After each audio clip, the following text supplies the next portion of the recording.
শীত মৌসুম মানেই বিশ্বের অন্যান্য শহরের মতো ঢাকার আকাশও আচ্ছন্ন হয়ে পড়ে ঘন কুয়াশায়। প্রভাব পড়ে হযরত শাহজালাল আন্তর্জাতিক বিমানবন্দরে ফ্লাইট ওঠানামায়।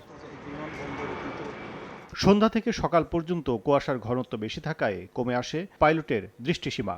রানওয়ে দেখতে না পাওয়ায় ফ্লাইট ডাইভার্ট করা হয় দেশের অন্যান্য বিমানবন্দর সহ পাশের দেশেও। প্রত্যেকটা অনিশ্চয়তার পিছনে আসলে যেমন ফ্লাইট ডিসরাপশন, সাথে সাথে এটার পিছনে আসলে দায়ী কে? এয়ারলাইন্স।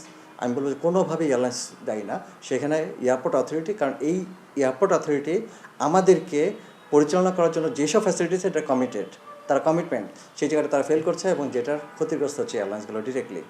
৪৫ বছর পর শাহজালালের রানওয়ের লাইটিং সিস্টেম ক্যাটাগরি ১ থেকে ক্যাটাগরি ২ এ উন্নীত করা হয় গত বছরের জুলাইয়ে। কিন্তু থাই এয়ারওয়েজের উড়োজাহাজের ধাক্কায় অক্টোবর মাসে রানওয়ের অ্যাপ্রোচ লাইট ভেঙে যায়, যা দৃষ্টিসীমা সংকীর্ণ করেছে পাইলটের। বেবিচক জানায় মেরামতে পেরিয়ে যাবে শীত মৌসুম। জুলাই মাস থেকে ক্যাটাগরি 2 ডিক্লেয়ার করেছিলাম। গত অক্টোবরে ২৯ তারিখে থাই এয়ারওয়েজের একটা ইনসিডেন্ট হয়। তারা অনেক লো অ্যাপ্রোচ করার কারণে আমাদের কিছু হাই ইন্টেন্সিটি অ্যাপ্রোচ লাইট তাদের দ্বারা নষ্ট হয়। এটা ড্যামেজ হয়ে যাওয়ার কারণে আমার পার্সেন্টেজটা চলে আসছে 92, 87, 86 এরকম।